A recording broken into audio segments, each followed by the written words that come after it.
Good evening. Welcome back to the Coach Mack Show. Big win last Friday night, Coach. Telfair County came to town. We put it on them. It was a good game for us because last year, we lost to them pretty big at third place. Didn't want that to be a habit or anything, so we really wanted to have a good game this week. We prepared well. I think we got through to the players that the key for us is preparing and then focus on what we need to do and having a good game. And that happened. It was a big night. It was senior night. Yeah. We talked about our seniors last week. Like I said, it's a great group of kids. It was a large group. I think we had 13 football players. We had 4 cheerleaders, and we had a softball girl, and then we had several band members. So it was really a nice event to have them out on the field, and nice time and so forth. And we came out and we got off to a fast start in the first half. Special teams, of course, did really a good job. Trey Harrington punting the football was tremendous. He put him down close to the goal line. Special teams have been a strength all season long. Special teams has. We were able to kick a field goal, made our 2 extra points. Kickoff coverage this week was the best we've had in quite some time, so I was really pleased with that. So it looks like we're getting better in those areas. Yeah. Offensively, with Andrew Lee back at running back, we've changed some things we're doing with some of the injuries we've had. We've been forced to change our offensive philosophy, really a big 180 from what was earlier in the year. We're all used to seeing to now. I mean, it's a big change. So, but yet we were successful. We ran the ball. Andrew Lee had 188 yards running the football. Had a big night. And again, defensively we played real well except for the passing game. Yeah. We gave up 251 yards in passing. A lot of that came from our secondary, just playing poor technique and really being out-athleted back there. Our defensive line, I thought, played tremendous. Toby Dasher, what a football player. Number 65, nose guard. In my opinion, he's right now playing the best nose guard I've seen anybody play. Yeah. I put him up against any defensive lineman in the state right now. He's a probably sophomore. Heading for a region title there. He's a sophomore. He's got a chance to be a college prospect, but also, although Will Gowan at the other defensive tackle was banged up a little bit, sprained ankle, but fought through it. And then we had the other side where we had Tion Burrows, and Tion had a really good game. Yeah. And our leading tackler, inside linebacker, Lance Thompson Sr., big kid who really does a great job on the camera. And he had 13 and a half tackles. He did a great job. So we're real pleased with our defensive front. Yeah. It's the backside of our defense we have problems with right now. And we had some really mixed up assignments on the offensive line. I think we're going to get those worked out this week. So hopefully we're going to be able to continue to play well on defense and play better on offense. But, again, I'm really pleased with the defense. Friday night had a goal line stand. 2, right? 2 goal line stands. You're correct. 2 goal line stands. And besides the our pass defense, I thought they did a great job. Yeah, I know in between the 20s in the second half, Telfair was moving the ball through the passing game. But once they got in tight, the field kind of tightened up on them. The defense really came through. Exactly. And again, those guys playing up front have really played well all year long with the exception of Clinch County game. But I'm really pleased with the job that they're doing. Can you talk a little bit about the progress Trey's made since the injury to Friday night? Well, he's coming along. It's getting better. It's getting better, but still it's not where we need to be. He was out there because of his arm initially, but now he's out there because of his intelligence, his football intelligence, and because he's the best guy for us to have out there no matter what we're running on offense, whether it's passing or running the football. He still has a great arm, just don't have a lot of mobility right now. We still have some receivers that can go get it. It's still a part of our offense, and it's a part of our offense that we will take advantage of if given to us. But right now our focus is on our offensive line doing well, and our running game with Andrew Lee doing well. Devin Hannon's at fullback has really come on. Devin Hannon is also a sophomore, got his first start last week, and had a great game also at outside linebacker. Really pleased with the job he's done. But, again, we spent a lot of time in practice throwing the football, and we plan to come out this Friday and be multiple. And by multiple, I mean being able to do what we want to do anytime. If we feel like we need to throw the football up and down the field, we'll do it. If we feel like we need to work the running game, if that's where our success, our yards are coming from, that's where we'll stick with that like we did last week. Well, usually in the past, prior to Lee coming back, everybody prepared for the pass with us. Exactly. Now it adds another dimension, makes it a little bit more complicated. Exactly. We have the ability to run the triple option out of what we're doing, and we have it in. We also have the ability to run anywhere throughout the line of scrimmage and so forth. And again, we also have the ability to throw the football. So right now we feel like that our offensive package is really complete. We can do just about what we want to do, and again, it comes down to us executing it correctly and hopefully not have the defense whip us at the point of attack. So if that doesn't happen, I think we can be pretty successful. Well, it looked real balanced Friday night, and especially in the first half. We jumped out real quick, 17, I think 17-0 at one point. 17-0. 17-0 at one point. I've got to ask you, the field goal kicking around here, it's almost a surprise. People are talking about it. As far as field goal kicking, was that a long one? For our field goal, as far as the longest, I'm not sure. I haven't looked it up, but Thomas Johnson, aka Tomcat, is he's probably going to be a legendary player when it's all said and done. He's a freshman, and he's like most kickers. He's goofy, and everything. So very unique breed. A very unique person. I tell you, he's a true kicker. If you talk to him, you'll say this guy's a kicker. But he's got a chance to be a good one, a real good one. He's got a chance to one day kick in college, I think. He's got to develop some more leg strength. His accuracy's pretty good. Yeah. He kicked a 35-yarder, and it was straight in the middle, and it had a chance to be that same kick. You take that same kick and keep backing it up, I think it would have been nearly a 45-yarder. Later in the game, we had a chance for a 40-yard field goal. I think he can do it. I believe he can do it. It was just he didn't give himself really a good chance at it. His technique, his form was just awful on the approach. Right. And what goes into his mind, the only thing I told him going out there was, listen, it's the same kick you've been making. It's the same kick you kicked before. Nothing different. Well, you tell a kicker that, but they think they got to put a little extra on it. A little extra. They their technique, their form changes, and then the ball doesn't go through like you hope. Yeah. So, again, I really believe if he kicked it the same way he kicked the first field goal, it'd been good, easy. Before we go to a break, Coach, I know we talked about the seniors, though. You talk about what an accomplishment that is for the parents. And there was a lot of family out there on the field Friday night. I know some of the seniors actually had some aunts and uncles. That's right. Out there with them, like a reunion. But they obviously have a right to be proud. That's right. And like I think I mentioned, when I played high school and college football, it was called Parents' Night or Parents' Game. And for the seniors, it was really an opportunity to share the moment with the parents. And that's the way I look at it. We call it senior night. It is senior night. But, again, it wouldn't be what it is if the parents didn't share in it. Yeah. And I really tell our players, I said, you've got to understand where you came from. A lot of you guys played the rec football. A lot of you guys were, over the years, your parents have been nothing but taxi cab drivers for you and your friends, it seems like. You know that. Oh, yeah. And, taking you to all sorts of practices, whether it's football, basketball, baseball, whatever it may be, hauling you around and everything. And now we've went from that point to this point, senior night, your last home game, and you get to share it with your parents, as well it should be. So it is a special night. You always wish for a big crowd to get there early and we didn't have that, but again, it was a special night, not taking anything away from the night. I saw being able to be down there for the first time ever as a parent. I got to see a lot of proud parents, and I got to be one of them, so it was really a special night. Oh, no doubt about it. What I thought was nice to hear when Robert was making the announcements, doing the announcing for the senior night part of it, a lot of those kids have already planned on moving on. They do. Going to college. Again, I've talked about this with our coaching staff about this group of seniors, to me, academically are achieving at a higher level than other classes. And I ain't taking anything away from other classes, don't get me wrong, but I'm just saying, I'm talking about this group. This group right here, I think, as a group, we look 10 years down the road, 20 years down the road, and on from there, you're going to see this be a very successful group of kids. And I ain't just talking about football. I'm talking about cheerleading. I'm talking about the band seniors. This group, every class has its own personality or just really, I guess you'd say, best way, personality. And this group is really a good group of kids. It's a high character group. It's a group that's been doing a good job in the classroom. It's a group that provides leadership on the field, on the court, on the diamond, whichever it may be.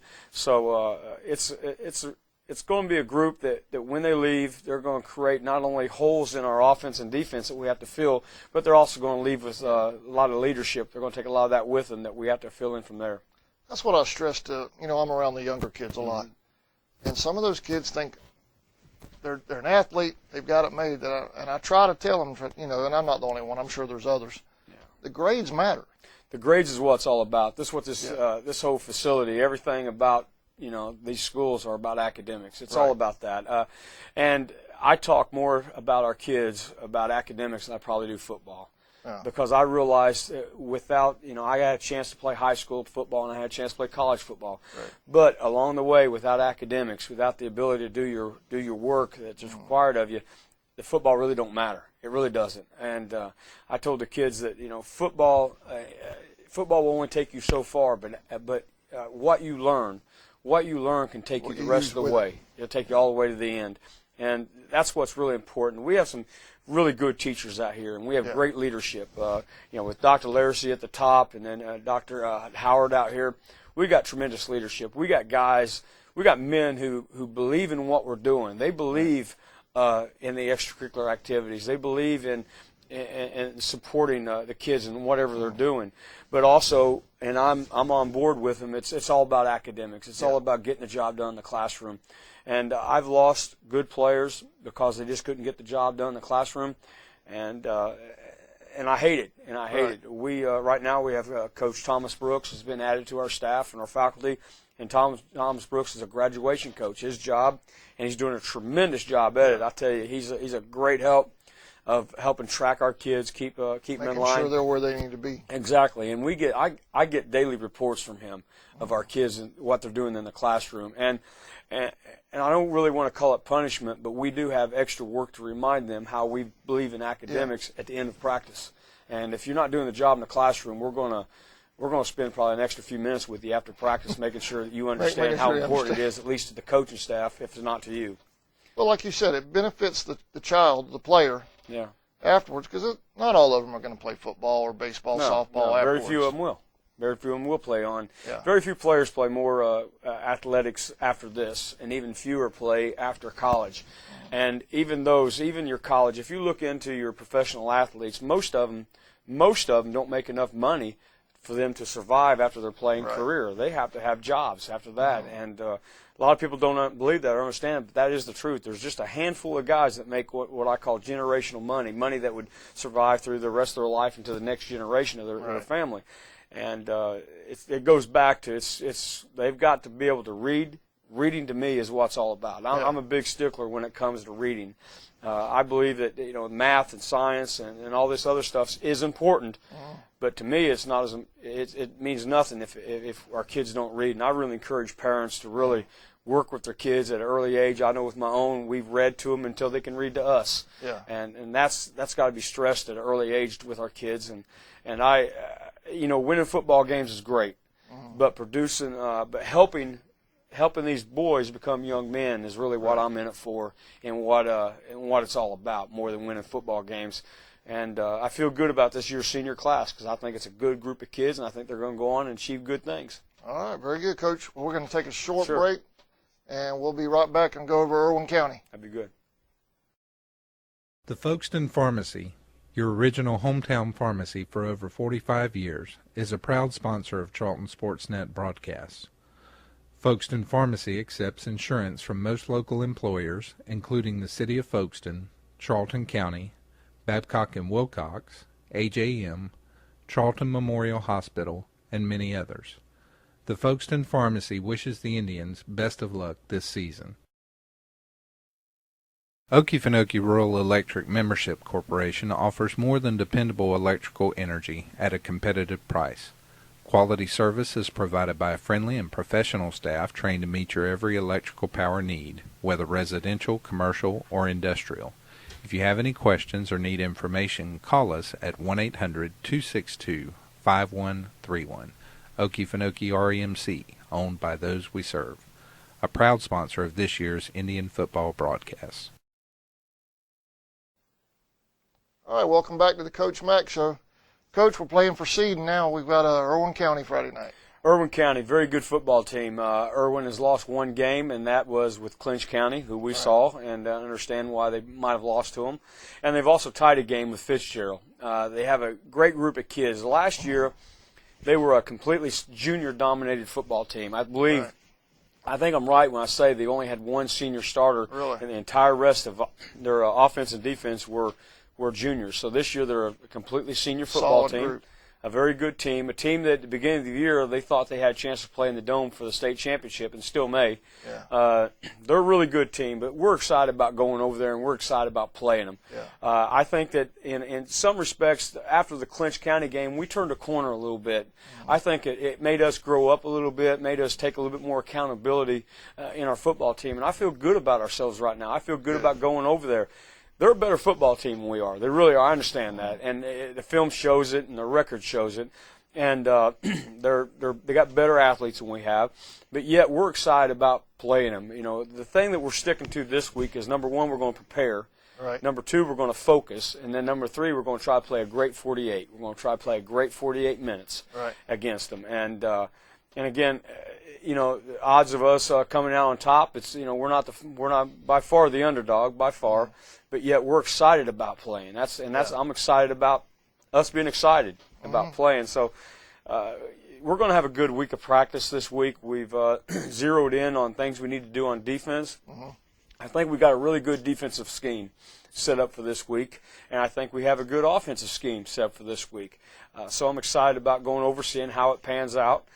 We may go over there and fall on our face, and none of it works. But at least we feel good about going over there, and that goes a long way. We're in the playoffs. There's no doubt about that. Regardless of what happens Friday, we're in. But it's where you're in at. I think if we were able to upset them and beat them, we may secure ourselves a home playoff game. Yeah. Maybe, if we beat them. But if not, we're still going to be, I believe, somewhere around 9 or 10, somewhere in there, and which could send us. It would send us on the road, and I think if it's 10, there's a good chance we may end up in Lincoln County again, which we have a big history with them. We've won state championship game on their field. Last 2 times we played them, we've beat them up there. So it would be exciting going back up there. They may not want to see us, Coach. Well, they may not, but it would be exciting to go back up there. And I know our kids haven't been up there, and they put on a good show up there at Lincoln County. The whole atmosphere is fantastic, and the chance to go back up there, I wouldn't mind it just for the atmosphere, just for our kids, our younger kids, to be able to see that and then carry it on throughout the next couple of years. Coach, I know you don't want to give away your game plan. So talk about what you're expecting out of Irwin County. Irwin County is a wing T team. They are really strictly wing T. They don't really – they are what you see. I mean, you watch film, you watch a few films of them. It's about the fullback. Fullback number 7 is a tremendous football player, great fullback. And then you have 2 wings, number 15 and number 1. Both those guys have great athletes. And then a quarterback who really manages the whole thing. Offensive line is a powerful, big, strong offensive line. Tight splits. They're gonna run the belly with the fullback. They're gonna run the wing on sweeps and so forth. On sweep plays, we have struggled this year. If you watch the Clinch game and even the Fitzgerald game, you'll see that we didn't secure the edge very well on sweeps, and we got to do a better job on that. We're going to work hard on that. And we're working hard on stopping the fullback, working hard adjusting to the formations. And, again, with the secondary has to prepare every play for pass. Irregardless of what it is, it can be 4th and 1. Play pass first. They've got to play pass first, and that's a big key for us right there. Offensively, again, like we talked about earlier, right now I feel good about us being extremely multiple. We can throw the ball from under center. We can throw the ball out of shotgun, and we can run out of both of them. So I feel good about our offensive plan. I feel good about the ability to do a lot of things out of offense. But defense, the key for us, number one key for us, is stop the fullback. Yeah. Stop the fullback. That's going to be the responsibility of the inside of our defense. And then the edge, we got to stop. We got to stop the sweep. And in the secondary, we got to play pass every play. Really, that's about it. They will run some misdirection. They'll run what we call a Sally play, where everything goes one way and the wing steps back and comes the other way. Right. And again, that's the backside of the outside of your defense has to cross key and prepare for that. And that's something we've continued to work on also. It's not the first time we've seen it, but they run it well. They do a really nice job. Defensively, we expect a 50 front. That's what the most time they play. You're going to for sure get a nose and 2 tackles and then a variation of the rest. It could be a 5-2 look. I really think it's more like a 5-3 for us look. Some people call it a 3-5. It's 5-3. It still equals the same amount. Either way you add it up, there's still 8 in the box. You gotta block it the best you can, and we're working hard on that. Coach Murray has got those offensive linemen. He's really working them hard, and he does a great job with those guys. Does Irwin they throw the ball a lot out of that wing? Or? They don't throw the ball. They can throw it well, and it's usually one of those things with option. Though they're not true an option team, but option wing T teams, when they do throw it, they usually have guys wide open because everybody's coming up playing the run. That's why we're stressing to our secondary. Our secondary has to truly understand what passes and who's, the eligible receivers in the formation and how to play it. So our secondary really has to play heads up. They have to play run support. We need alley players. We've got to have guys running the alley, helping with the edge play, but yet we have to be ready for play action pass at any time. Yeah. So Friday night, Toby Dasher is going to have a big game inside. He's going to have a big game. We need a lot of guys to have big games. Talking to the players, there's nothing wrong with the 10th game of the season telling your players, we expect your very best by now. Yeah. We've worked through a lot of things. We've gotten better all throughout the season. You get to this point and beyond in the playoffs, it's not unreasonable to expect your very best from each and every player you have. They should know what's going on. Exactly. And then, like I told them today, I said it's time to really grow up. I mean, this is one of those football games where it's going to be a rough football game. It's going to be tough. They'll hit you, and we got to hit them back. And then we get in the playoffs. It's big boy football after that.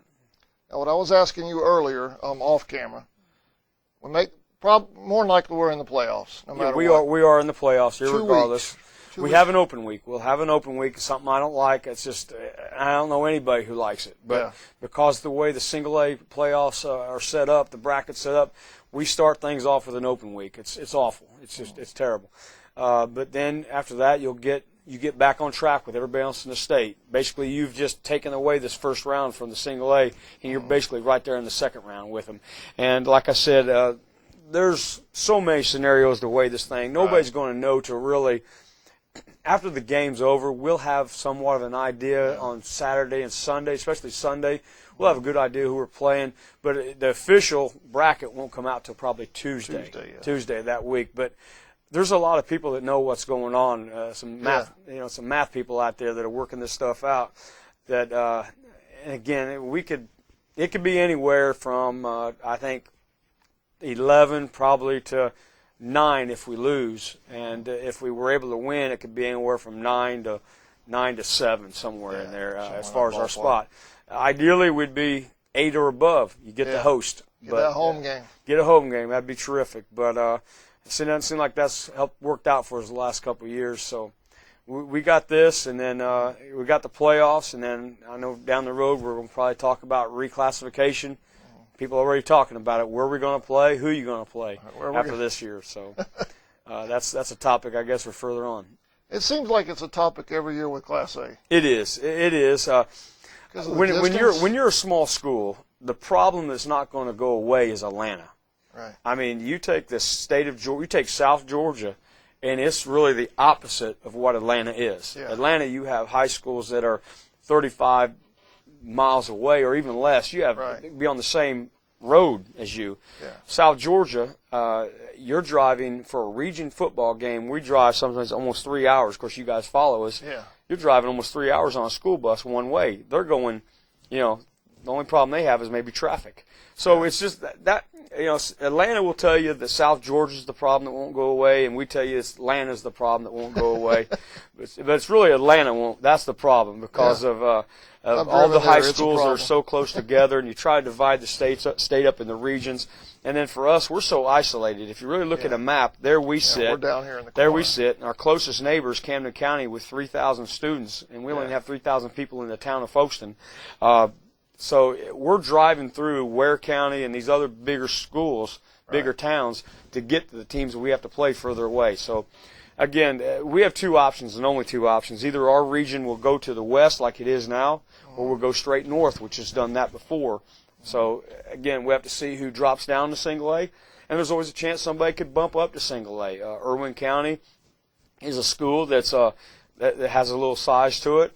They can be somebody that could always bump up possibly. So you never know. Or we also think Atkinson County, who's been in our region before, they could actually drop down, add another team to our region, which would be great. That'd have to keep us from having to play all these non-region games. Right. Yeah. If it moved north, I wasn't here when when it was north. We went all the way to Did you keep Savannah. a rivalry like the Clinches? Well, at that time, when we were in that region, Clinch wouldn't play us because that was the days we had Champ Bailey, Boss Bailey, and they didn't want anything to do with all those kids. I mean, they're despite what we say, they're not that dumb over there, or dumb, should I say. They knew that was a bad time to play Charlton County, so it worked out good for them. Yeah. But yeah, we went all the way up and played the Savannah schools at that time. It seemed like we were going up I-95 all the time to play.